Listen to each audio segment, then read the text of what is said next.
Драги мои, добро дојдовте во уште едно издание на Бизнис Моабети и овој петок имаме еден интересен гостин, јас ќе кажам ексклузивен гостин, затоа што станува збор за човека кој што се занимава во една дејност на која што треба исклучително да и се даде поддршка во Македонија. Ова пред сега говорам затоа што многу голем дел од луѓето ни бегаат, а значајно е да се задржат во државата. Ќе дознаете за што точно станува збор на самиот старт. Преди официјално да го најавам гостинот, поздрав и до нашите пријатели Форма Нова, кои што се грижат за да имаме ваков амбиент како што имаме. Тие се наши пријатели, остануваат и понатаму се дружиме со нив, дружете се и вие со нив, затоа што се секогаш близко до вашиот дом, посетете го нивниот салон во комплексот Годел овде во Скопје. Јас сум Мишко Иванов, а наш гостин овој петок во Бизнис Моабети на Фактор МК, Илје Николов, градешен инженер. Тоа можеби не значи ништо за обичниот народ, меѓутоа за оние кои што се во бизнисот значи многу, особено за штипјани. Затоа што Актива, Штип е една од компаниите која што е во 200-те најуспешни, во 200-те најголеми и во 200-те компании кои што вработуваат најмногу, меѓутоа ќе разговараме секако за сите овие информации, за сите овие бројки. Илје Николов, добро дојдовте во Бизнис Моабети, драго ми е што сте овде со мене. Добро ве најдов, поздрав до вашата екипа, до гледачите ваши.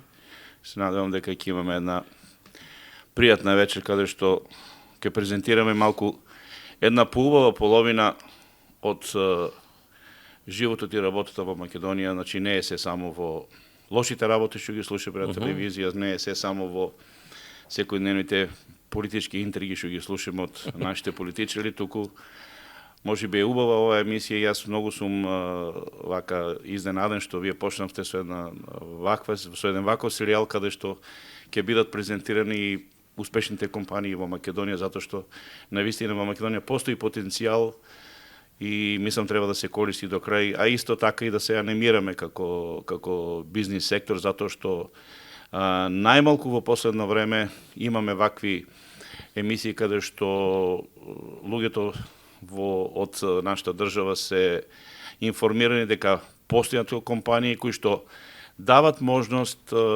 како на сите граѓани, така и на младите луѓе да бидат вработени, да остваруваат една добра екзистенција во Македонија, да не размислуваат посебно младите за да си ја барат иднината во странство. Долги години сум излезен од Штип, меѓутоа често одам во Штип и Актива е една од компаниите која што можеби е клучна на некој начин за економскиот развој, не само на Штип, туку и на Македонија. Бара ова труд, многу работа, за да стигнете, вие сте колку 25 години веќе на пазар. Тај право вака, за обичниот народ, бидејќи ја реков, бизнисмените ве знаат. А што работи Актива? Значи, Актива веќе брои 25 години од нејзиното постоење. Основната дејност на компанијата е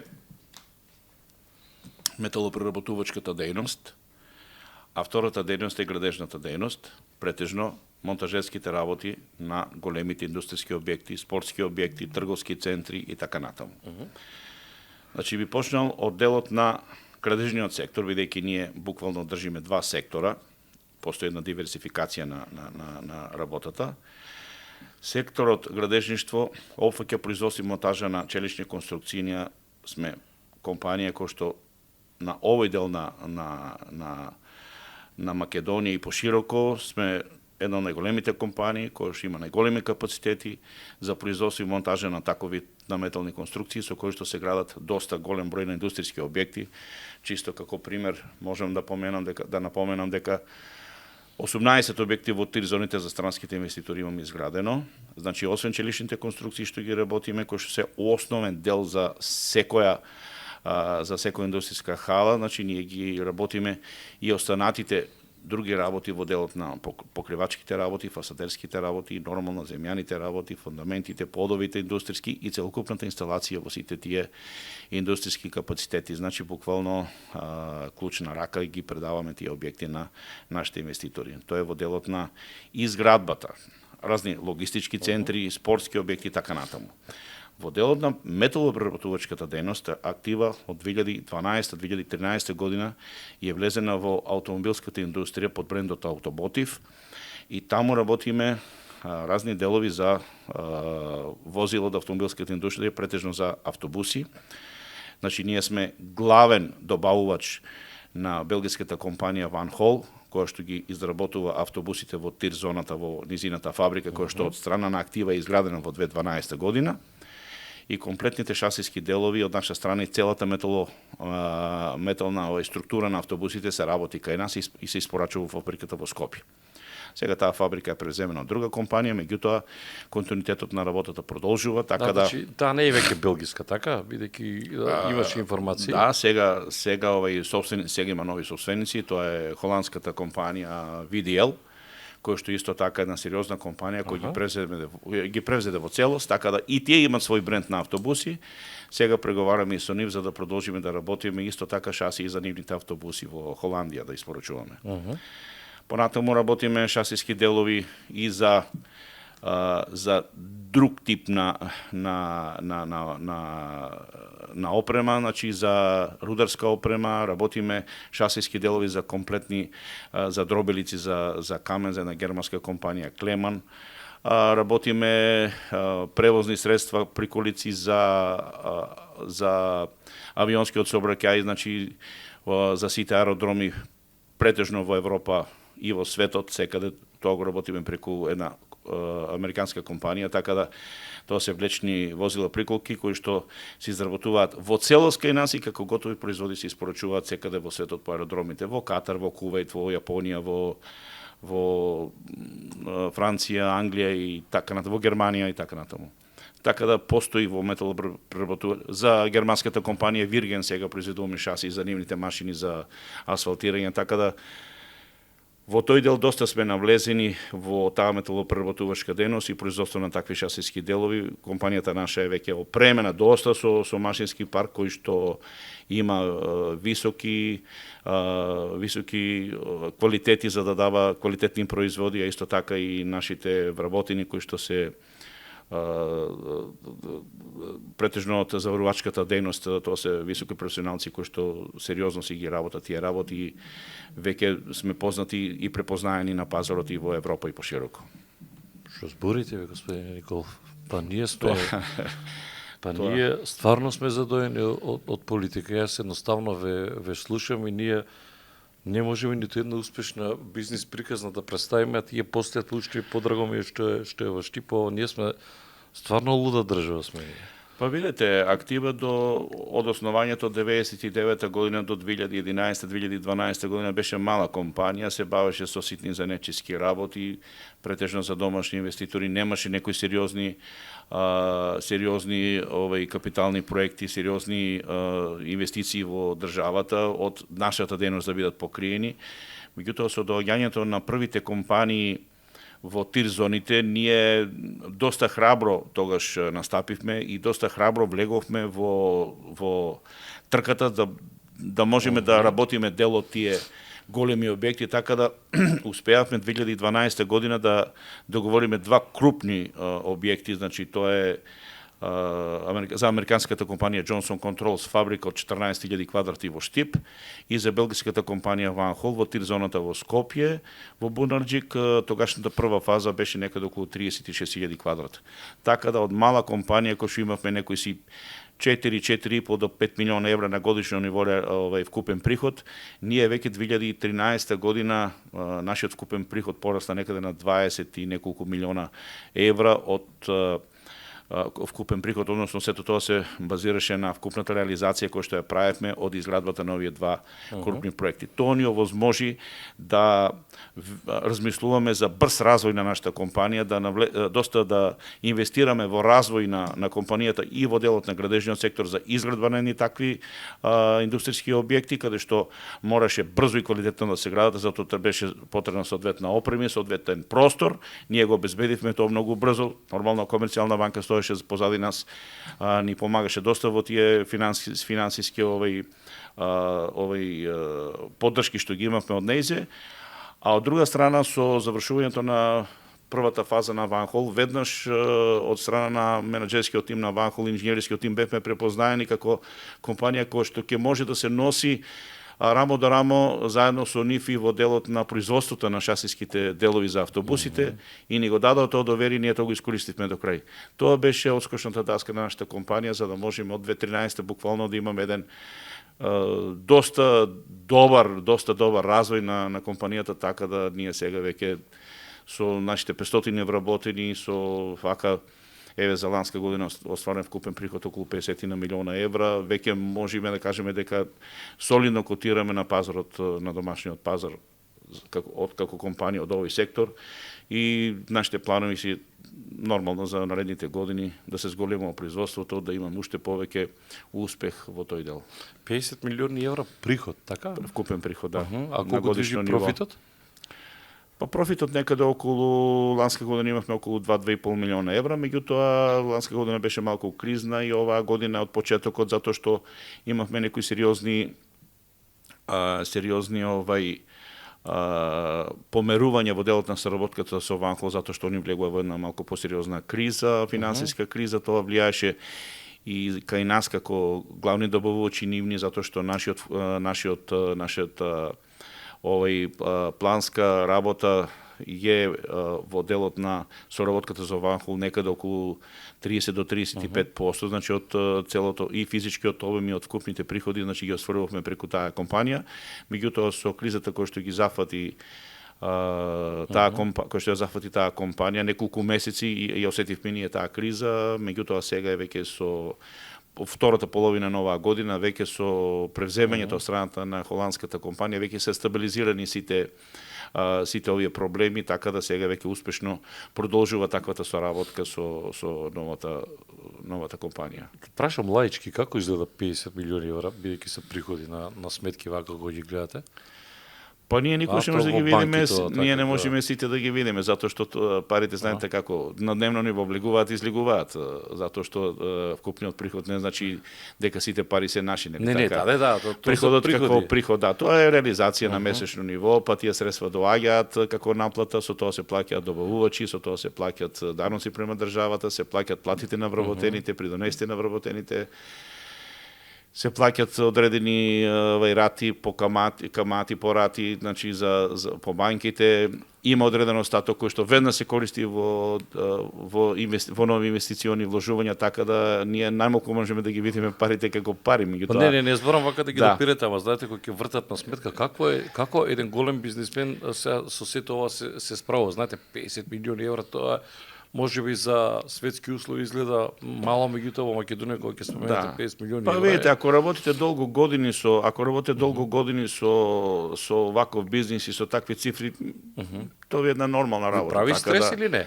Не, зошто? Ние, да кажеме, имаме денови кога ни доаѓаат приливи по 2 милиона, 3 милиона евра, например, имаме на сметка. Наредниот ден сето тоа се празни, се плаќаат добавувачи, се плаќаат одредени обврски, се плаќаат одредени машини кои што се купуваат, да кажеме, со средството од тековната работа и дел се користат кредитни условија, така да цело време сме во тој дел, значи, навикнати. Не сме од вчера, значи го работиме долго години тој бизнис, така да тоа е една нормална работа, како и секоја друга работа. Не е тоа нешто. Добро, сега за нас обичните луѓе изгледа малку. Не е тоа нешто. По друго вака кога ќе гледате, кога ќе споменуваме ние цифри и луѓето веднаш претвараат се на тоа во. Да, ние дури имаме една политика на нашата компанија каде што знаете, има компании, собственици на компании кои што на крај на годината дивидендата имаат право да си ја повлечат, нели така? Меѓутоа и долго години кај нас имаме на друга политика да дивидендата се користи секош во реинвестирање, така да добивката цела ја користиме во реинвестирање. Целиот профит го реинвестираме. Да, го реинвестираме и затоа развојот на нашата компанија е доста сериозен, доста голем, така да ние имаме и голем дел од странските компании кои се работуваат со нас, кои што се изненадени како така брзо се развиваме. Меѓутоа ние одлучивме да го комплетираме целокупниот машински парк и целокупниот производен дел на компанијата за да можеме да имаме да створиме идеални услови за работа. Значи ние имаме некаде околу 40.000 квадрати под покриена површина, значи во индустријски објекти. и имаме некаде сигурно околу 40 милиона и повеќе можеби вложено во разноразни високотехнолошки машини кои што се многу сериозни во металопреработувачката дејност, значи мислам тоа се најнови технологии сега, машини кои што една машина чини по €1.000.000, меѓутоа тоа за нас е иднината во делот на развојот на компанијата. Господин Никола, вие сте джин, актива е джин во Македонија? Во делот што вие го работите? Па доста сме големи, така да, знаете како, големината не значи задоволство, големината значи само обврски и работа бара, и само работа, одрекнување од многу работи, одрекнување од приватноста, што е многу тешко, затоа што е, како фамилиарна фирма, ние сме таму буквално цело време. Јас сум таму, имам двајца синови кои што исто така се цело време во фирмата, исто сериозно се зафатени во делот на производството, во делот на менаџирањето, нивните сопруги исто се таму и тие се сериозно зафатени. Цела фамилија сме таму, уште внучињата не ми се таму, ама мали се. Така да, цела фамилија сме таму и тоа ни дава така еден инпут за да можеме, нели, да се вложиме максимум од сите нас за да го имаме она што го имаме сега, со кој што располагаме, меѓутоа тоа не значи ништо ако ги немаш луѓето, ако ги немаш квалитетните кадри, затоа што често пати се случува во недела ќе прошетам во производните погони една тишина, една како да ви кажам, една непријатна ситуација, значи џабе вие тоа сето што го имате ако нема луѓе, ако нема динамика, ако нема работа со тие машини, така да динамиката и убавината на тоа се осеќа од понеделник буквално до петок или до сабота кога се работи, кога е полна фабриката со луѓе, кога буквално секоја машина работи, твори, секој работник ствара нешто, го гледате како се формираат тие производи, така да тоа е задоволството иначе. Другото е куп железо. Некој ќе каже, како велите вие, неверојатно брз раст, една споредба, како почнавте 99-та, како изгледаше 99-та? И која е целта која што ја зацртавте 99-та? Претпоставам, можеби сте планирале да правите бизнис да оди до некаде, меѓутоа не знам дали очекувавте дека ќе стигнете до едно вакво ниво да видите волку големи со индиција да станете уште поголеми. Право да ви кажам, јас не сум се надевал, јас верувам во своите способности и можности кои што ги имам, зашто порано нормално сите работевме во некои државни компании. Вие сте градежен инженер, работевте во Пелагонија, сте биле во Израел, каде се не сте биле, така? Така. Тоа имав голема предност затоа што стекнав многу големо знање и искуство во тој дел, во тие 14 на 15 на години додека работев во таа компанија, меѓутоа со отварањето на приватната компанија, знаете како кога почнувате од нула или од минус почнувате, тоа е малку тешко, меѓутоа секојаш оној што сака да успее во животот или кој се бори за собствената екзистенција и за екзистенцијата на својата фамилија, секојаш размислува дека работата и само работата може да ве води напред. Мислам, тоа била една моја филозофска мисла. Никогаш не можеш да кажеш дека не може нешто, мораш и готово да го реализираш. Тоа беше една мисла моја која што ме водеше напред и од основањето на фирмата, значи 99-та година ние бевме многу малку, десетина луѓе, меѓутоа имаше голем ентузијазам кај сите нас, нели, порано или покасно во тој период се основа доста приватни фирми. И тоа ни беше така еден посрек за да можеме да успееме. Имавме доста така наши пријатели кои што веруваа во нас, има доверие во нас и ни дава работа која што не одржуваше во живот. Имавме некој развој, меѓутоа не во толку голема мера за да ни направи така еден голем скок во развојот на компанијата. Јас пак ќе повторам, благодарение на доаѓањето на странските компании во Македонија, не само ние, мислам дека и доста други компании, помалку или повеќе, исто така остварија солиден развој, затоа што со тие странски компании во Македонија, кои што воспостави соработка, нивните барања се секогаш професионални и високи се барањата нивни, за да им дадете еден квалитетен производ и на време да им го реализирате. И мора да имате професионална опрема за сета таа работа, и машини, и производни хали, и погони, така натаму. Ние можеби имавме среќа што во тој период со белгиската компанија Ванхол имавме соработка, каде што менеджментот и инженерскиот тим на Ванхол многу ни помогна на нас и ни усмерија во кој правец да се развиваме. ни помогнаа во тоа, ние бевме и во посета на таа фабрика во тој период. 2013 година во Белгија ги видовме од прилика какви се можностите наши, од гледајќи го на таму кај нив како функционира, кои се тие се машини кои што се потребни, кои што се тие делови кои што се потребни, и тоа ни даде една така позитивна мисла да размислуваме дека ако го направиме тоа, ќе можеме да успееме и да го развиеме колективот што може повеќе. И тоа се оствари. Од друга страна имавме и доста голем дел на работени кои што честно и поштено работеа во компанијата и почнува растот на нашата компанија буквално сериозно почна од таа 2012-13 година. Тоа е чувство некое кога го имате или бизнес интуиција, време е да нагазам. Или то несвесно се случува? Знаете како да ви кажам, некогаш треба да се ризикува. И јас често пати за себе велам, јас сум еден од поголемите коцкари во Македонија, никогаш не сум влегол во коцкарница. Меѓутоа се коцкам во бизнисот, значи зошто се коцкам? Значи треба да имате њух каде и како да можете да влезете и да можете успешно да реализирате таа приказна. Значи успешно да реализирате одреден проект, со кои партнери да влезете, како сето тоа да го изменаџирате за да можете да бидете на крај да остварите еден бенефит нели од сета таа работа. Меѓутоа, тоа го пренесов и на синовите мои, гледам и они го пратат тој дел и јас сум радосен за сета таа работа затоа што И тие се инженери или не? И тие се инженери, да, двајцата, едниот е машински, едниот е електроинженер, меѓутоа тие тргнаа по стопите, по чекорите мои, така да и они го сфатија тоа. Секогаш треба да бидете коректни према партнерите. Ние од западните фирми кои што дојдоа во Македонија научивме некои работи, позитивните работи, многу од нив ги пресликавме. Значи мора да се има коректност, мора да се има професионализам голем за да можете да имате квалитетни производи, на време да ги испорачувате и нормално да имате една нормална комуникација со тие луѓе затоа што они го бараат тоа затоа што тие инвестирале овдека во Македонија.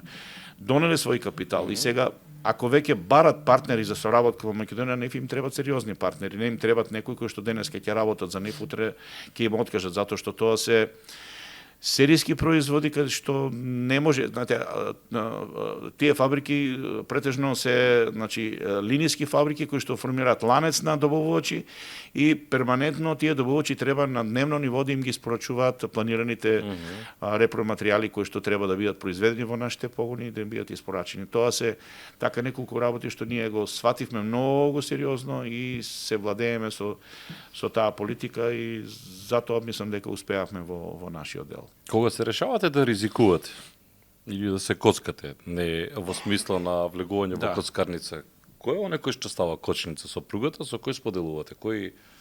Со кој видите, планирам ова да го направам? Па некој ќе рече, чекај, размисли малку, или да не заглавиме, да не, знаете сега одам по оној македонски менталитет, да не заглавиме, што ќе правиме после?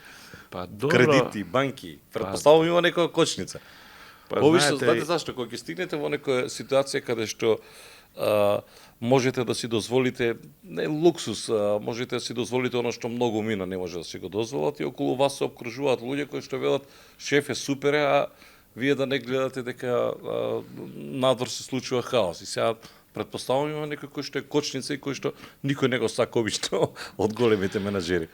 Да, видите вака, ако потекнувате од едно работничко семејство и ако родителите цел живот двоеле последниот денар за да ви школуваат, за да се прехраните во фамилијата и да се школувате и да го завршите високото образование со нивните скромни плати во тоа време, вие знаете како во тоа време беше, значи кога бевме помлади доста, сето тоа ви остава една трага да размислувате за едно домаќинско работење. Во делот на ризикот и во делот на бизнисот, значи одлуките кои што ги носим, ја доста време сум ги носил, значи сам. Сега веќе ги споделувам ја со фамилијата. Меѓутоа за таа работа имате две можности. Или сами да одлучувате и да донесете она правилна одлука, или да ги соберете сите податоци и да побарате мислење од вашите соработници. Јас долго време, значи во тој дел сум имал финанска поддршка од страна на Комерцијална банка и често пати ние и со Комерцијална банка, со луѓето од таму сме разговарале за одредени работи. Во последно време, последните 5-6 години, соработуваме со компанијата за консалтинг Крафајловски и со нив имаме одредени бизнис релации во делот на поддршка, во делот на одредени консултации за одредени бизниси, посебно со странските компании, посебно со деловите во склучувањето на договорите, во клаузулите на договорите, значи не ги оставаме овие работи.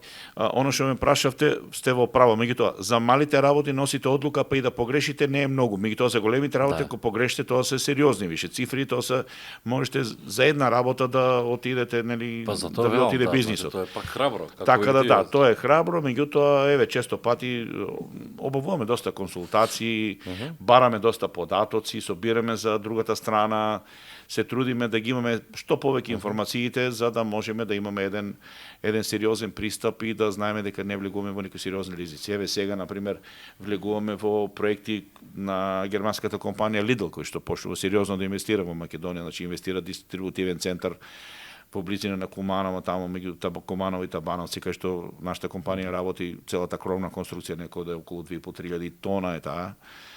Понатаму челична, да, понатаму они отвараат и маркети низ Македонија кои што почнуваат да се градат, актива почнува да гради нивни маркети и сега нормално ние во делот на преговорите, разговорите со компанијата веќе обострано се стекнува едно доверие, знаете, и после е многу лесно да кога ќе донесете одлуката да ги потпишете договорите, да веќе имате една сигурност дека во тој бизнис нема да имате некој голем ризик, макар да секогаш во бизнисот има ризик, меѓутоа мора малку да се внимава и на тој дел. Значи, не може така еднократно да влезете во некој аранжман без да имате една добра анализа, значи за другата страна, нели нормално е тоа. И без разлика што станува збор за бренд, било како бренд, така. Мора да се води сметка, па еве она што не задеси нас према еве ќе ви кажам еден пример кој што исто така ни направи сериозен проблем во работењето ми и тоа успешно се извлековме од тој дел.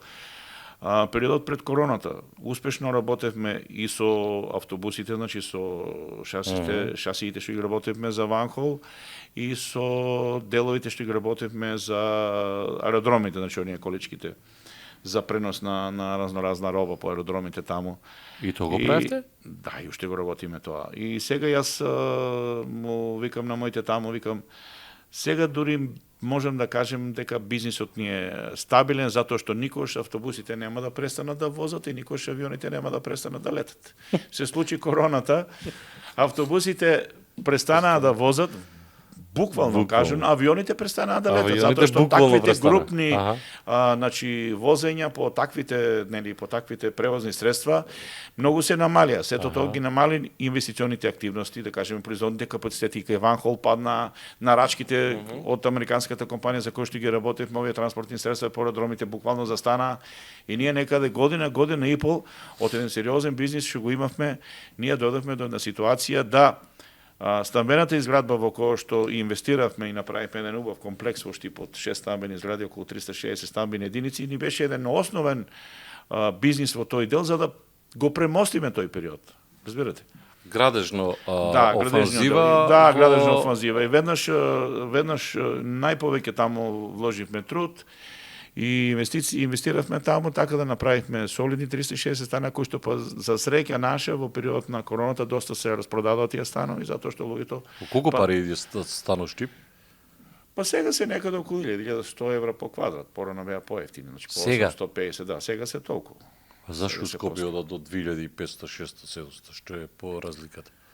Па добро, има повисока цената на комуналиите тука, и нормално Скопје, луѓето имат веројатно повише пари. Видите, дека кога ќе одам сега во населба Баби, па не сум поминал од кај диспанзерот и се вртам од озгори. Ја уште го немам видено тоа. Да, убав комплекс направивме, Green Garden е комплексот, така да таа е еден убав затворен комплекс, така од еден европски тип и мислам дека вреди да се види, така да. Не, ќе го видам тоа, сигурно ќе го видам. Дека ќе направиме уште нешто такво интересно за Штип, за да може нашите граѓани исто така да уживаат во еден таков убав урбан дел. И тоа е период кога ние на некој начин со тоа го премостивме тој тежок период. Ковид периодот и после тоа веќе повторно се врати полека доверието, нели, кај луѓето и со авионите да летаат и со. Па добро, вие генерално се нормализира состојбата и сега полека се враќаме на истиот тој бизнис. Довербата и кај вашите комитенти и кај луѓето, претпоставам не ја имате изгубено, меѓутоа бидејќи една година имате во Израел, така ако не се лажам, кога работевте во Пелагонија, со колку вработени тогаш? Па таму имав околу 600 вработени, отидени од Македонија беше. 600 вработени под вас, таму 400 станови. Значи 400, 500, 600 вработени под вас и вие тамо и мајка и татко и психолог и доктор Секо, како капитен на репрезентација. Кога сте во странство. Прашањето ми колку таа психологија, например, ви помага да останете стабилен, мирен во услови на криза. Еве, ја споменавте ковидот.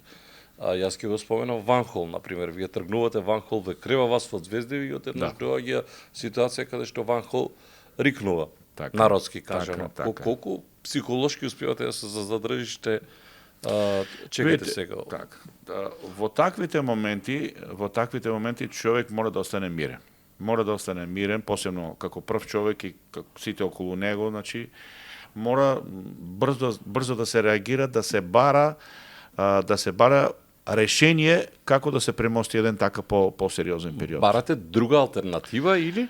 Се барат повеќе алтернативи. Значи, ако може да се влезе нешто во нешто, али не во било што, значи има многу компании кои што направија големи грешки, влегува во сосема други бизниси и заглива уште повеќе, да, и на крај пропаднаа.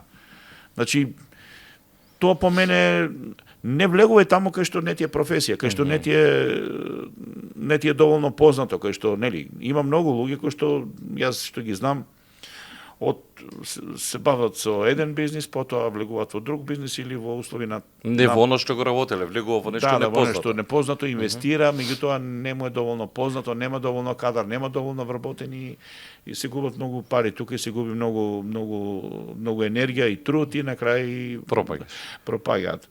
Колку кога велите битно е да останеш смирен. Да.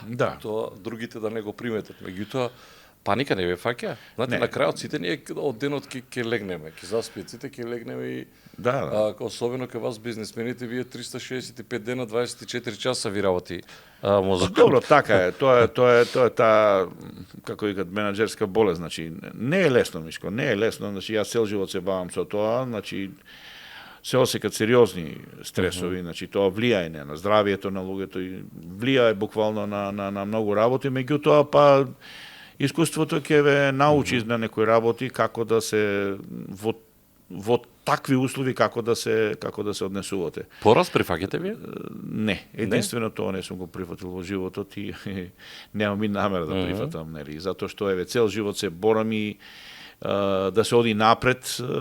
Секогаш сум играл честно и поштено и према пријателите, према деловните партнери, према вработените, према фамилијата и мислам тоа ми се враќа исто така и на мене и на фамилијата наша, затоа што многу е битно во таков период, пак ќе повторам, да останете мирен, да останете стабилен и брзо да наоѓате соодветни решенија или на подолг рок или краткорочно да носите одлуки кои што ќе можете да го премостите период. Например, ние периодот ви спомнав, кога беше короната, осетивме, имавме њух, затоа што се осеќа тоа кога почна, да кажеме, короната во западните земји, најповеќе ја нападна Италија, ако се сеќавате, Северна Италија. Така почна со натпрва Лига шампиони. Така, кај нас прв пат, ако ние продававме еден стан на месец, прв пат почнавме да продаваме по 5 стана на недела.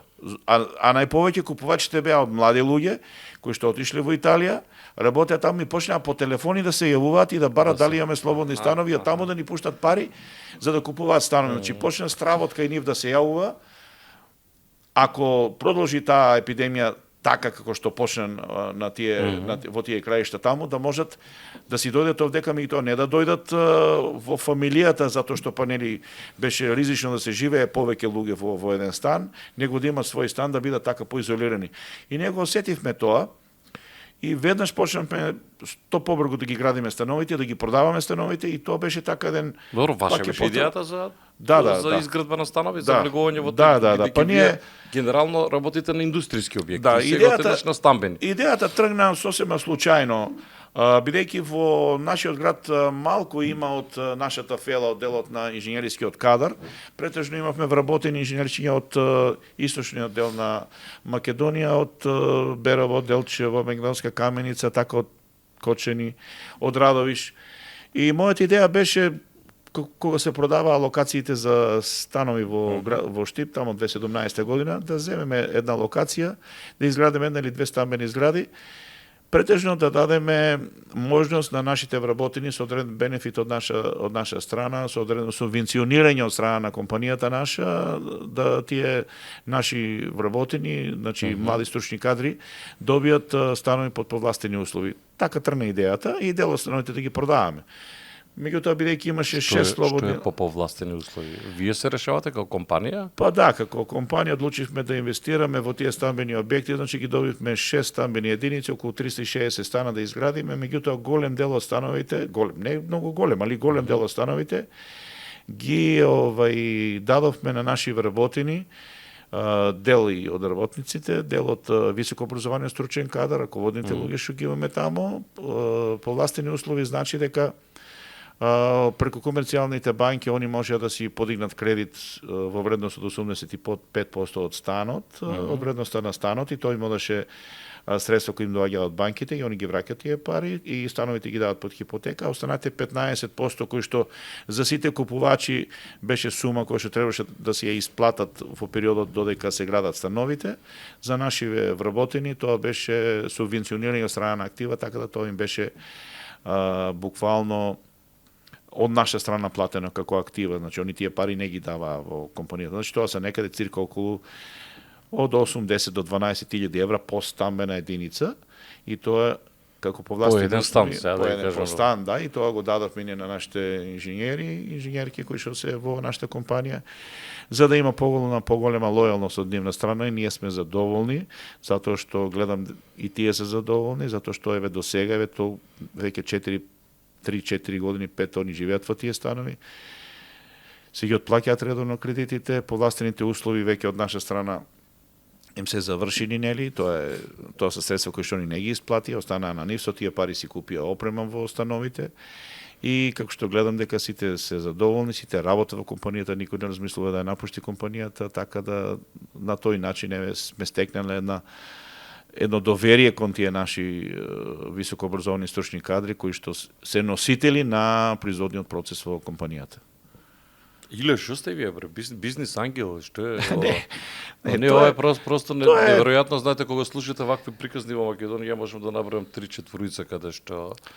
Тоа е една политика, ние што ја негуваме кон нашите вработени, затоа што се потешко може да се дојде до квалитетни кадри, до квалитетни работници, така да се обидуваме на секаков можен начин да помагаме на нашите луѓе колку што можеме. Да кажеме, јас не би сакал сега тука малку непријатно да се пофалам, меѓутоа ние имаме... Добро, јас говорам. Ние имаме на во неколку случаи на наши вработени кои што малку во делот на здравјето има сериозни проблеми од посериозни болести. Не сакам сега да напоменувам, нели? Тоа е и хуман човечки момент. Меѓутоа, еве од наша страна беа исплатени тие посериозни суми на средства за лекување, операции, за лекување, за све што тоа беа ни неповратни средства од наша страна на неколку наши вработени кои што го заслужиле тоа, и едноставно еве ние се осеќавме должни да, макар да тоа секој не го прави, ама ние се осетивме должни дека према тие наши луѓе треба тогаш кога му е тешко на човек да му помогнете, така да се обидуваме на секако може начин, нели, да помагаме на нашите вработени, не да помагаме само, него туку да им излегуваме во пресред во кога му е на некој човек најтешко. За младите луѓе што е најтешко да си го обезбеди стамбеното прашање, нели така? Или не дај Боже во одредени периоди за не дај Боже во некои такви здравствени кризи кои ќе се појават и ако можеме да им помогнеме, зошто да не помогнеме? Колку што можеме. Со ваков тон разговарате и во компанијата? Да. Па нема потреба да нема потреба.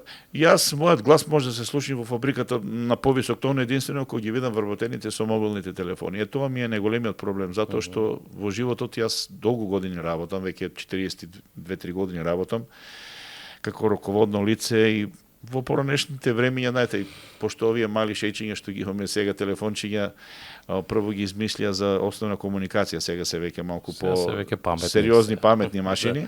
И сега нормално тоа од најмалите деца до најголемите, па и до највозрастните, тоа е на манија сега. И често пати вработените ќе знаат така, ако малку знаете, не е под мониторинг од камерите, ако се сокрие таму во производниот погон или од главните раководители, па ќе седне малку, ќе се одмори, па ќе го земе телефонот, па ќе се заборави малку. И тагаш кога ќе видам некој ќе му подвикна малку, али генерално зошто? Мислам дека луѓе сме и треба да се разбереме, можеби и со таквиот однос према вработените уште подобро влијаете, нели, имате повеќе воспитна компонента, да. Да, компонента. Оној гард постои да се знае кој е директор, кој е вработен. Јас сум цел ден во производниот процес. Па затоа прашувам. Не сме воспоставили некој таков Знаете зашто ја прашувам, бидејќи ве доживувам, бидејќи така го споменувте како компанија која што функционира како едно семејство, такви се ретки во Македонија. И помагате на вработените од оние со средно со ниско образование до оние со високо образование преку купување или давање соодветна стимулација за купување на стан преку одреден грант, што ја знам. И сега доаѓа, претпоставувам, некој момент кога вие чувствувате дека работникот ви се случило да видите дали е незадоволен? Сега да се враќам на таа психологија. Дека нешто го мачи, тешко е да пријде да каже. Знаете што? Не говорам за приватно. Ако работите долго години со луѓето, јас сум веќе, пак ќе повторам, 40 и неколку години работам со луѓе. Работата со луѓе во Израел ми даде една шанса да длабоко навлезам во психологијата на луѓето, уште кога ќе разговарате со нив или уште кога ќе погледнете по ликот, ќе го видите дали тој е расположен или не е расположен и дали има некој проблем или нема проблем. И често пати во производните погони кога ќе прошетаме, кога ние сме по цел ден таму до душа, и кога ќе видите кога ќе ви приде некој работник или ако некој работник ќе го погледнете, ако гледате дека она и што го работи или ако едноставно е одсутен од самата работа, слободно ќе му придам, ќе го прашам што му е, да нема некој проблем, да не го мачи нешто. И си кажат луѓето. Луѓето се коректни во тој дел, така да се трудиме во многу случаи да им помагаме. Јас секогаш комуницирам и со долу што инженерско-техничкиот кадар и на технички дел, и на приватен дел, и со вработените. Ако има некои проблеми, се обидуваме да ги решиме, знаете. 500 луѓе, 500 проблема се. По еден проблем ако имаат луѓето, меѓутоа во принцип добрата комуникација. Зашто збораве дека штипските газди или собственици биле терсене? До душа ми, јас сум работел за јас немам таков впечаток сега разговарајќи со вас. Иако и спремајќи се за интервјуто, комуницирајќи со луѓе, прво не се плашев, туку не знав како ќе реагирате кога ќе ви се јавев. Знаете, обично бизнисмени од ваш калибар не сакаат многу да зборуваат, не знам зашто. И имав некој чудно чувство дали ќе ве добијам, да не се испонашате како што знаат повеќето бизнисмени. Вие рековте, Мишко, во Грчка сум, бидејќи траеше комуникацијата подолго време, да завршат одморите, се враќаме, се слушаме и се слушнаме, помина време. Не е проблем, ќе дојдам утре, веќе гледам. Да, јас сум долго години во Штип, она што работевме во градот, значи како градежно за нечиска дејност. Многу имав комуникации со доста од поранешните директори, технички директори, инженери кои што работеа во текстилните компании, кои што работеа во другите компании, кои што излегуваа приватно, им треба нивни приватни собствени производни погони. Јас бев како мала фирма тогаш, Актива беше мала фирма, и им излегуваше во пресред тогаш на сите, им работевме различни инсталатерски работи, одделот на машинството, браварските работи, електроинсталатерските работи. Имам многу комуникации со таквите луѓе и буквално од таквите комуникации доста научив и од тие луѓе, затоа што тоа беа, ако ги сега да не ги споменувам, тоа се едни величини од тоа време, стопанственици сериозни кои што беа во Штип. Имаше и во текстилот, значи во Македонка текстилниот комбинат и во Астиво, значи еден Панче Насев, еден Бржнански, еден тоа е генерални директор кој што на постари години отворија приватни фирми за нив, за фамилиите. И сите тие ме знаеа, буквално на сите им имам направено буквално од реконструкција на некој простор па до цели нови фабрики. И со тие луѓе перманентно во тие комуникации, знаете, како помлад инженер, како помлад колега сум научил многу работи. Од тие луѓе може би имало некои негативни работи, меѓутоа имало и многу позитивни работи кои што сум научил со тие луѓе, па и тие луѓе работеле со мно. Еден Ванчо Брашнарски, покоен сега генерален директор на текстилниот комбинат Македонка, со 5-6 илјади луѓе работел човекот. И сега од него можете само да научите, или еден Панче Насев исто, како генерален директор на Монте Конфекција Стиво, знаете. И сега тие беа на гиганти, да. И сега со тие луѓе кои ќе комуницирате, кои ќе соработувате, ќе научите полно работи, да кажеме, во делот на комуникации, со вработени, со луѓе, со колеги, со се. И сето тоа го надоградувате. Ако имате желба, ако сакате, ако не. И сега, кога ги споменавте Македонка и Астиво, како тоа во Штип, вие сте најголема компанија во Штип? Да, најголема, да. И по приходи и по профит сте најголеми. Да. А претпоставам тука некаде и во Македонија сте во врвот. Да. Сега, како во Штип најголемата компанија во градот кој што го вика како беше македонскиот Манчестер, градот на конфекција, ние одеднаш добиваме компанија или го добиваме Илија Николов кој што работи произведува челик, произведува, односно гради индустријски објекти, градежни, стамбени, многу помалку.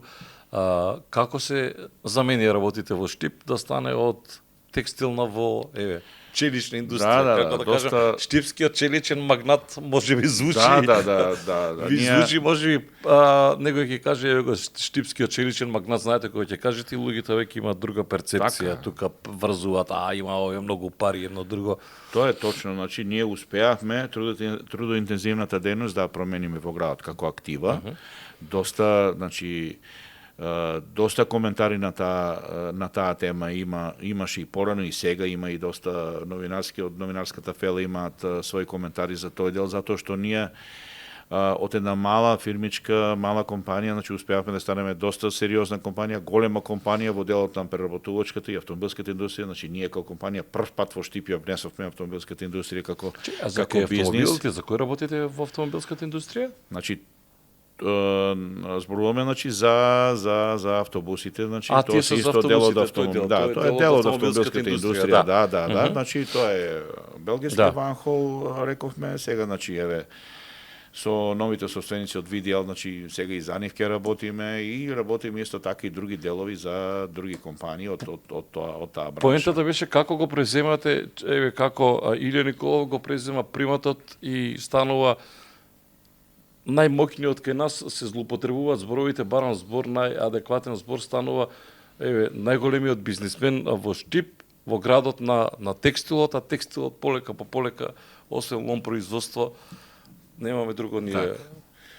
Така, текстилот, на жалост, доживува еден колапс голем, тоа се мои пријатели со кои што разговараме, значи, имат сериозен проблем во тој дел, значи падната е комплетно нарачката кај нив, имат намалување на број на вработени, имат проблеми со нема доволно нели луѓе од фелата за да може ги вработуваат, се сели текстилот полека кон пониско платените, да кажеме, да кажете Индија, ниска работа, се сели таму, да, сега нешто кон Марокко, послабо платена работна рака, така да го има тој проблем. Од друга страна, нашата дејност како дејност на Западот е многу високо платена и веќе западните компании не можат да го издржат тоа. Продорот за ова, за нашето, за вашиот. Продорот на кинеската индустрија во овој дел сериозно го нарушува европскиот пазар, така да компаниите од Европа бараат спас за да најдат поевтина работна рака, али квалитетна работна рака, односно мислам кога зборувам поевтина од нивната, значи затоа што они плаќаат висока цена, значи Мишко, многу висока цена. Ние со Ванхол сме разговарале, значи зошто нивната одлука беше да дојдат во Македонија. Значи нивната калкулација за исплата на платите е следната. Пред неколку години кога разговаравме, кај нив беше изјавата дека споредбено со Македонија, кај ни беше изјавата дека информациите дека за да платат нето плата по работник околу 2000 евра, тие мора да му платат 2800 евра, затоа што 800 евра работникот мора да си ги плати за некои си дополнителни осигурувања, не придонеси, осигурувања. А компанијата на тие 2800 евра плаќа 92% придонеси.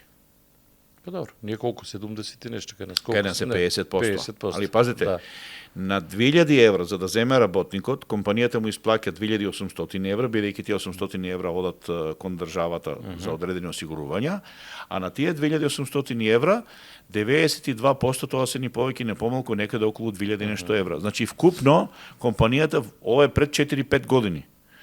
Сега веќе не е ни 2000 нето платата, таму е и 3000 можеби. Меѓутоа тогаш околу 5500 евра работникот ги кошташе. Сега некој ќе каже вработените таму. Мислам фирмата ја кошта. Значи сега е сигурно тоа некаде околу 6-7 евра во бруто износ. Така. А само за работникот да земе 2 или 2500 евра плата. 2800 кој 800 ќе ги плати на државата, значи со 2000 евра. Да, тука веројатно државата треба да изигра улога во однос на условите за водење бизнис, но некој па ќе каже па добро сега и јари и паре нема, значи едно и друго. Меѓутоа вие имате 500 вработени, така? Да. Тие се прашањето ми како вие ги задржувате тие работници да останат, значи во особено тоа се занетчиски работи, значи градежник, електричар, не знам, столар, карикирам да задржите вие во Македонија, па тоа е невозможно. Вие имате 500 вработени. Прво кај ги најдовте, затоа што ако Штип бил град на текстилот, и вообичаено повеќе женската рака е таа која што доминирала. Значи, тука имавме еден бенефит. Нема многу други компании кои што вработуваат дел од машката работна рака, а ние, значи, дел од вработените претежно е машка работна рака, вработуваме од територијата на нашиот град и од колината некаде 25 до 30 км за кој што имаме обезбеден превоз. Но немате индијци, немате непалци. Не, тоа се од наши градишта, значи Провишти, Подрадови, Провишти, Прадови, Светово, Свети Николе, селата тука фаќа, значи некаде до 30 км радиусот ние ги носиме луѓето секој ден бесплатно со наш превоз. Имат обезбедено топол оброк еден и некаде имаме околу во моментот сега просечната нето плата изнесува некаде околу 550-60 евра некаде нето плата просечна. Значи ние имаме плата кај вработените некаде од 28-30 илјади некаде до 50-55 илјади повработен. Значи може би и тоа е дел за наши услови во Штип, тука може би Скопје малку и повисоки да плателе тука се некаде, али мислам дека во моментот тие плати што ги исплаќаме према вработените за наши услови се солидни, али никогаш не застануваме, значи пак размислуваме. Ние имавме оној пех што го имавме со Ванхол во првите 6 месеци, малку ни ги поремети плановите за во делот на зголемувањето на плати, затоа што обично на годишно ниво еднаш до два пати вредноста на бодот и платата се зголемува кај нас 5 до 10%, меѓутоа сега малку имавме проблеми со таа стагнација. Сега со нормализацијата на производството мислам дека ќе можеме пак да си дозволиме уште нешто да покренеме во делот на платите, за да можеме да се ги задржиме квалитетните работници и со сите оние други услови што им ги пружаме, значи со бесплатен превоз, со бесплатна храна, и пак и тоа чини, ја кошта компанијата, меѓутоа тоа е од наша страна како еден бенефит за нив и сега за сега немаме сериозна флуктуација на на работна рака, значи селење во други компании во Македонија или вон Македонија. Има обиди така, меѓутоа е многу малку. Има млади? Млади имаме, да, доста Да? млади имаме, да, имаме доста Браво. млади и има Значи доста имаме иднина. Да, се надеваме и ние. И има доста млади кои што ќе заминат во странство, после месец два ги гледам пред фабриката чекат. Што чекаш бе? Ако може да разговараме. Ајде викам, оди горе. Што е работава? И вие разговарате со нив? Зошто да не? Што е работава? Да се врата. Да се вратам, ајде да се вратиш. Има едни доаѓаат ке синот мој и вика, може ли да го оставам пасошот тука, више не мислам да одам од границата надвор, мислам, имам и такви случаеви, значи. Не е секој што ќе излезе во странство и да се снајде, мислам. Кој не бил во странство, тој не знае, значи. Има луѓе што се снаоѓаат, меѓутоа голем дел од нашите луѓе од Македонија што заминуваат во странство, мислам дека не се среќни. Не си ја наоѓаат среќата таму. Меѓутоа, еве, тоа е тренд. Локал патриот сте? Не идете од Штип навамо или? Па, Ос- знаете како таму цел живот го сум го поминал и мислам дека и бизнисот таму го инсталиравме. Посебно за Македонија како мала држава мислам дека нема потреба да се нели да се Правиме Скопјаниште. Правиме Сите во Скопје, Скопје. посебно од како се отвори автопатот, мислам дека еве не е тајна, јас до влезот на Скопје дојдов за 25 минути. Да. Од влезот до тука дојдов уште ми требаше уште 40 минути. Така и јас. Така да. Да. Секогаш Така е, тоа е така, тоа кажувам. Ова добрината знаат да ве злоупотребуваат? И Не многу. Не? Не многу. Остануваат коректни затоа што знаете. Ги фаќате кога некој сака да ја Еј, искористи добрината? еј. Сега не говорам за внуците, тие секако таму, тие ви се Да, сигурно да, слаба не, не. тачката ја. Вработените јас голем дел ги познавам, значи доста добро имам јас вработени во фирмата и по колку што постои фирмата, толку си и тие вработени, голем дел од нив. И има и помлади сега кои што се меѓутоа ако сте присутни перманентно во фабриката и на објектите со луѓето, мислам дека многу малку проблеми ќе имате. А вие сте нон-стоп таму. Па ностоп, да. Нешто за НАТО работите? За НАТО, значи имаме аплицирано Аха. како компанија да можеме да учествуваме на нивни на тендери за нивни проекти, Самостојно или во самостојно како компанија. Добивме НАТО цертификат за таа работа и сега очекуваме покана за одредени тендери што се од нашата бранша. да За правите да можеме да тендери конструкција не знам, на некој полигон, карикирам сега. Да, добро ви е прашањето, значи и тоа го имаме. Па да искористиме нешто од НАТО, барем веќе. Да, и тоа го имаме. Кога дадовме Да, таква жртва, така барем е. нешто бизнисот да И тоа го користи. имаме и како бенефит го имаме, значи аплициравме и таму, така да очекуваме. Знаете, Сигурно зашто имаме. бидејќи многу се чудев на пример еве да Македонија ќе влезе во НАТО, Македонија влезе во НАТО, можеби беше една од шансите на некои наши компании. Карикираме еве Тетекс го зијам, Тетекс баре може да прави кебиње за НАТО војниците. Така. Еве Актива може да прави не знам на полигоните некои чилични Да, конструкции. имаше или најави било што. такви и се надевам дека ќе добиеме нешто и од таа. Сега веќе и вашето портфолио е богато работејќи Да, со да. странски компании. Да бевме хипотетички во Европска унија. Ќе имавте некоја промена во смисла подобра промена учество на пазари, конкуренција со големи компании. Колку таа Европа, влезот во Европа, например, Видите, се плашите или вие не предизвик? се плашам од тоа, јас спамнам едни зборови од собственикот, поранешниот собственик на Ванхол, господин Филип Ванхол, кој што сега нормално не е во компанијата, Аха. пошто е купена веќе од други. И често пати со него сме имали и така, нели, после оној службениот дел разговори на полно теми. И он поставувал некои такви слични прашања, дали сакаме, кој е нашето мислење, дали сакаме да влеземе или да не влеземе во Европска унија. И сега му кажуваме дека е генералната политика на нашата држава е да се влезе во Европската унија и така натаму да ги осетиме ние тие бенефити. И он ќе ни слуша, ќе каже, јас мислам подобро е да не влезете, да не влезете во Европска унија. Зошто, нашите прашања беа? Затоа што таму владеат нели други правила кај што се одредени поригорозни, да кажеме, закони, има поригорозни услови за работа и така натаму. А тука они што инвестираат осетија таа поголема слобода за одредени работи. И сега немаме ние искуство за таа работа. Јас не би можел да кажем дали е подобро или не е подобро, нели политичарите си ја терат таа работа, али во делот на бизнисот дали е подобро. Јас не гледам некоја голема разлика, затоа што ние и сега имаме релации со западните, нели, со компаниите од западот. Имаме сериозни релации. Имаме сериозни приливи на средства таму за она што го работиме.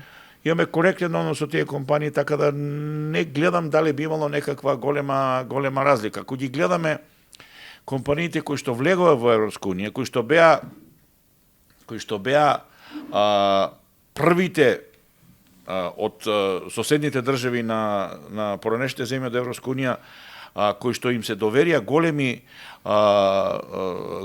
големи бизниси, тоа е Полска, тоа е Чешка, тоа е Словачка, тоа е Румунија, тоа е Бугарија, тоа е Маđарска. Значи доста фабрики се отворија таму од страна на овие на Германија, на повисоко развиените европски земји, Франција, Италија и така натаму. Отворени нивни фабрики во тие земји. Тие земји како ги примаа во Европската унија, нормално притисокот беше нели за зголемување на стандард на едно на друго. И сега ние гледајќи го од бизнис, значи погледите, гледаме дека голем дел од германските компании, од италијанските компании веќе сакат да го полека селат бизнисот на овој дел на Европа. Значи Србија е полна веќе со странски компании, како што знаете, така? Да. Еве Македонија колку може да се наполни, значи по тирзовите, а па ние сме некоја продолжена рака на тие компании што се отворени во продолживите као нивни соработници.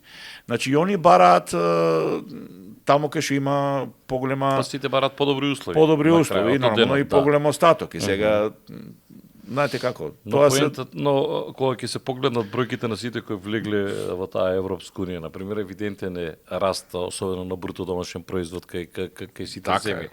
Од тој од тој аспект, да. Од тој аспект, да. Од тој аспект, да. Некој ќе каже, добро, овој човек во што ужива? Народски кажано, на толку пари во што ужива? Што ве прави среќен?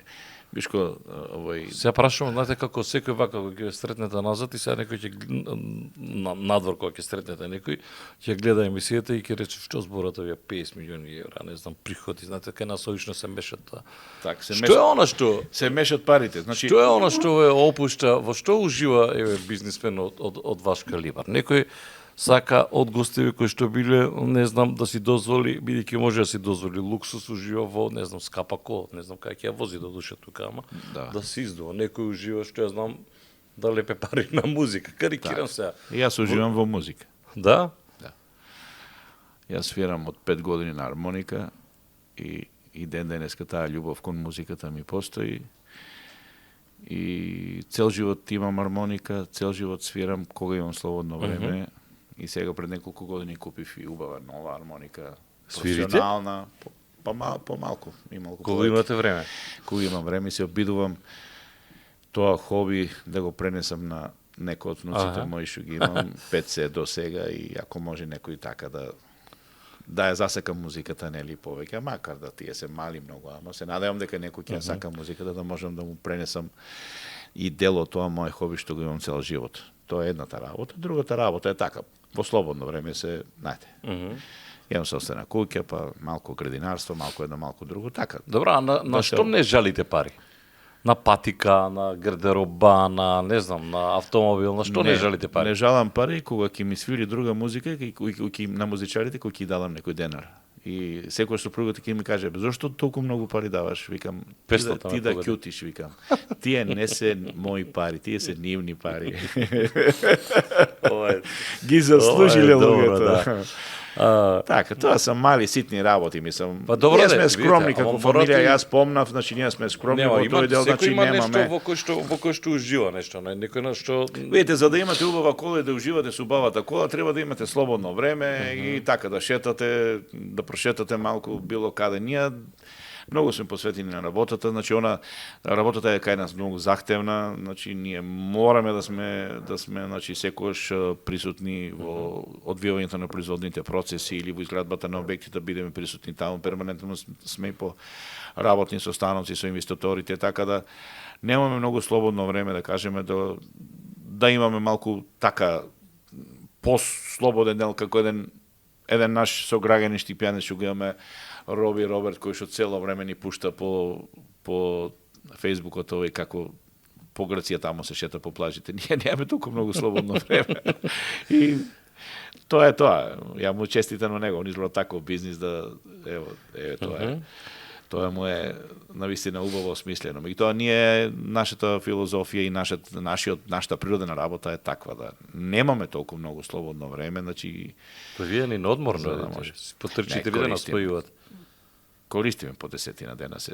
Порано јас имав проблеми, значи кога бев децата кога ми студираа и тогаш немаше кој да ми помага во компанијата. Меѓутоа сега така имаме. Да, Си даваме слободно време по може 10 дена. Па од оваа година, од ланската и од оваа година и воведовме форма на колективен годишен одмор во компанијата, што беше неминовно затоа што обемот на работа секогаш е таков да бара многу работа, меѓутоа успеваме некако по едно 10-15 дена тамо во шпиц сезоната да издвоиме како колективен одмор ке сите вработени. Тој периодот некаде тамо крај на јули, почеток на август, доке 10-15 август, кога скоро сите странски компании ги користат тие Да, сите колективни се на годишни колективни одмори, одмори. паѓа тогаш тезијата и притисоците за испораката на овие производите наши, така да тоа е период кога го користиме и ние сега, така да тоа ни е еден добар. Добро, привршувам господин Николов. Која е целта која што ја поставувате од овој момент? Значи 2003 200 најголеми компании, сега ќе излезе 2024, уште не е 2023, завршена, да. ова е од Да. 2024. 200 најголеми компании, вие сте на 91 место. Најголеми значи по однос на приходи и ако ги погледнете овака фрлите око, можете да излезете на оние кои што се занимаваат реално со производство. Па јас ќе ви помогнем во тој дел денеска, малку направив една Освен статистика, вие, да. алкалоид, Така е. и сега да не ги гледам овде, значи Многу малку се чисто производни компании со домашен капитал. Значи во тие првите 100 компании кои што се номинирани таму како 200 најуспешни компании, на жалост јас би вие рекол, се неголеми. Да. без да ги без да се да не ги навредиме големите компании, меѓутоа на жалост од друг аспект зборувам. Значи само 10 компании се домашни компании со домашен капитал. Останатите се околу 13 броја странски компании во тирзоните. Понато имаме 16 компании кои што се бават со трговија и производство на електрична енергија, значи не ги омаловажуваме, и тоа се фирми кои што се претежно со мал број на вработени, кои што остваруваат доста добри приходи, меѓутоа од друг аспект, од друга фела, имаме 34 трговски компании, значи кои се од број 1 до број тамо 90-100. Тоа се трговски компании.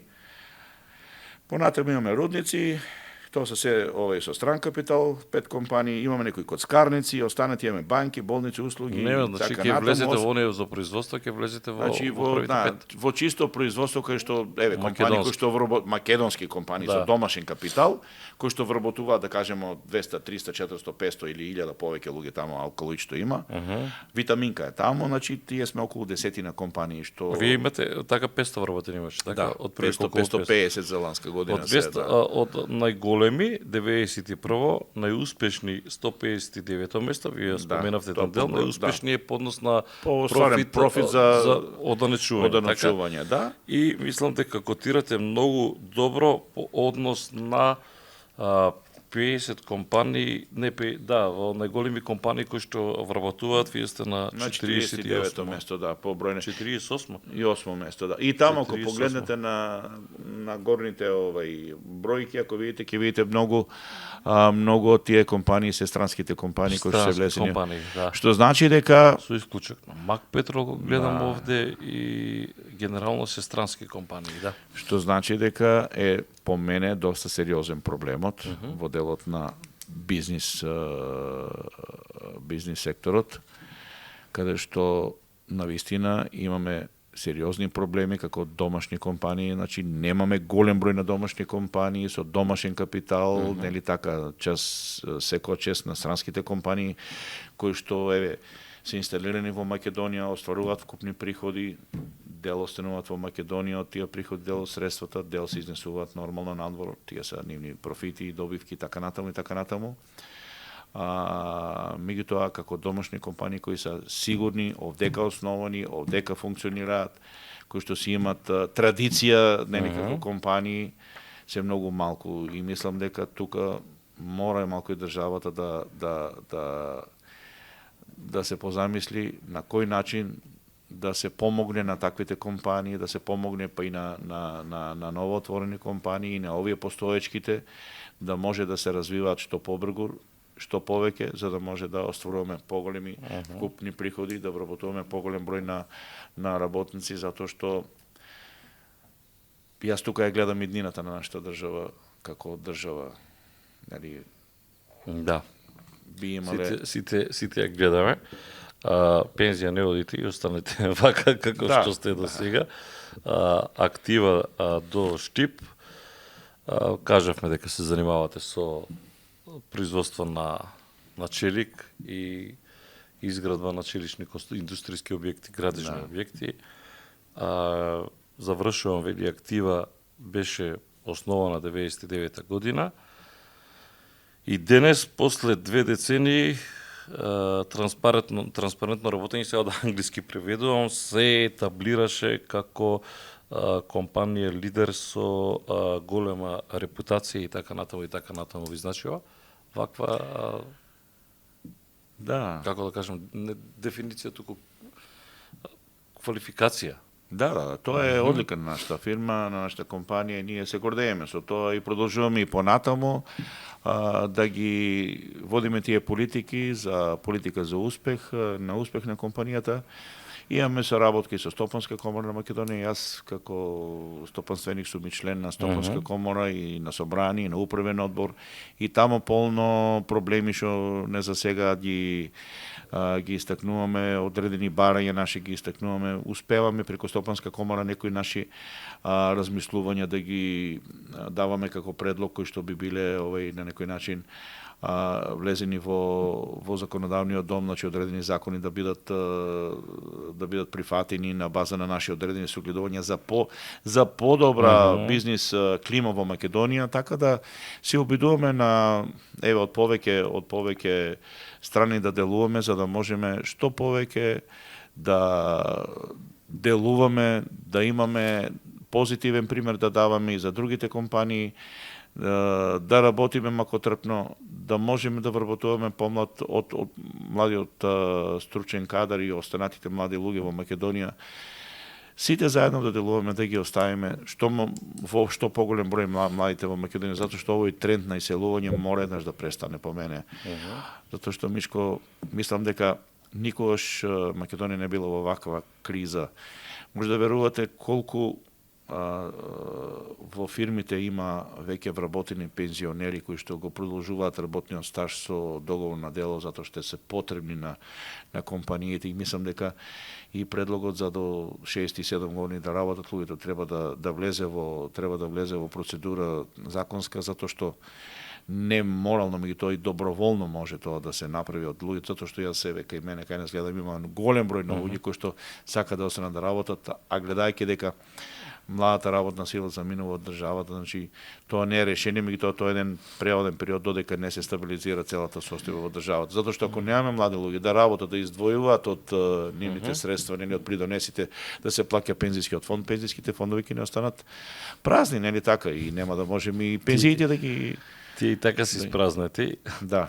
Но јас на ова можам да додадам само, значи политиката малку да ги тргне рацете на страна, нека се занимаваат политичарите за политика, нека направат добар бизнис амбиент за работа, за да можете вие да функционирате, за да не ви оптеретуваат тие политички. Мора да напоменам само една работа само да напоменам, имаше едни добри потези, значи претходните неколку години во делот на субвенционирање на компаниите кои што сме извозно ориентирани и имавме одреден бенефит во делот на развојните капацитети што ги имаме, во делот на инвестициите кои што ги влагаме во тековната година, да бидеме субвенционирани со 10 до 15% од вкупната инвестиција. Значи, ако ние како извозно ориентирана компанија за претходната година сме вложиле, да кажеме, сме инвестирале 5 милиона евра, ние на име на субвенција оваа година, на крај на оваа година, кој ќе ги поднесеме сите документи, значи 10% од тие средства државата ни ги исплаќа, значи 500.000 евра, да кажеме. Така да не е мала сума. Што не е мала сума, не е голема, меѓутоа не е ни мала. Јас сега зборувам како сума на 5 милиона евра, нели така? Пола милион евра, тоа е 10%, меѓутоа еве сега обидот преку кредитирање со поволни кредити од овие средства што премиерот ги спомнува, значи од позајмицата што е кредитната линија што од Унгарија, да. Меѓутоа тоа е еден потек, али мислам дека со политика на субвенционирање на домашни компании, значи како што се субвенционираат странските на домашни компании, во делот на развојот и во делот на инвестициите не треба да биде со 10%, треба многу повисок процентот да биде. Мислам дека многу ќе се помогне на компаниите да се развиваат, а со тоа нормално со развојот на компанијата ќе се зголемуваат и купните приходи, ќе се зголемуваат и производните овој капацитети, ќе се зголемуваат и бројот на вработени. Мислам дека на тоа треба да се посвети многу внимание. Една Словенија сме разговарале со наши колеги од тамо за одредени инвестициони процеси кои што ги имаат во фирмите, некаде од 50 до 80% ги субвенционираат, државата ги субвенционира. Таму кај што и државата ќе осети дека тие компании со таквите инвестиции што ги планираат, ако им помогне државата, после тоа државата ќе има многу поголеми бенефити, нормално, нели? Со зголемувањето на вкупните приходи се зголемуваат, добивките се зголемуваат, даноците према државата, така. Со зголемувањето на бројот на вработени се зголемуваат придонесите, се зголемуваат средствата што се издвојуваат и за здравство, и за пензиско осигурување, така натаму. Нека престане она лудило што сите го зборуваат мито, корупција, нека се преусмерат овие средства повеќе према. Малтретираат или не? Не сме имале до сега сериозни такви проблеми, имало поедини случаи, меѓутоа ги решават. Ги решаваме. Добро. Ви благодарам што бевте во Бизнис Мавети. Мислам дека ќе треба да се видиме повторно. Јас можам да кажам од ова книгова што имам кога актива е до мене за да направам едно заокружување на Муаветот. Па можеме да се видиме кај нас во компанијата, да не бидете гост, се тоа што го разговараме малку, да и вие самите може да се направи гледачите една да го репортаж и гледачите да го видат дека се тоа што збориме не е нешто дека реална работа, дека збориме на памет, дека е реална. Дека е реална работа. Актива е позната компанија во Штип, меѓутоа јас сега кога ние знаеме сите Актива, меѓутоа голем дел од луѓето што прави Актива. Ја на пример кога ќе прашат што е ова Актива, не знаев да знаев горе-долу што се работи, но кога вака ќе пообјасниме подетелно за што се работи и мислам прво ви благодарам пред се на транспарентноста што се Значи ние со посетата ваша можете и самите да се уверите дека доста имаме вложено, значи во висока технологија, во роботска технологија, значи ние располагаме со роботска технологија за заварување од најсовремен тип. Значи ние имаме роботска линија која чини некаде околу 2,5-3 милиона евра, која што заменува голем дел веќе на вработени и така натаму. И тоа како технологија многу интересна, значи перманентно вложуваме, така да тоа е многу интересно за оние кои што тоа е и она што ќе ве прави конкуренти на светскиот, на европскиот и по квалитет и по Така. Актива до Штип, значи исправете ме ако грешам, јас сега читам од овде индикатори, значи вкупен приход 2023 50.835.000 евра, така? Ова 23-22 процентуално 37% ви е раст. Така? Профит... Па 22 беше короната, 21-22, тогаш имавме голем пат. Профит пред добивка, пред доданочување 2.168.000 евра, вкупно вработени 553, бројка за секаков респект, бројки за секаков респект, продолжите понатаму со уште посилно темпо, само така ќе ја дигнеме и македонската економија и стандардот на граѓаните. Ви благодарам што бевте во Бизнис Мавети. Благодарам и на вас. Иле Николов, прв човек на актива до Штип во Бизнис Мавети на Фактор МК. Вам, почитувани, ви благодарам што не гледавте. Благодарности до нашите пријатели Форма Нова. Ви закажувам јас нова средба за 7 дена на Фактор МК. Довидување.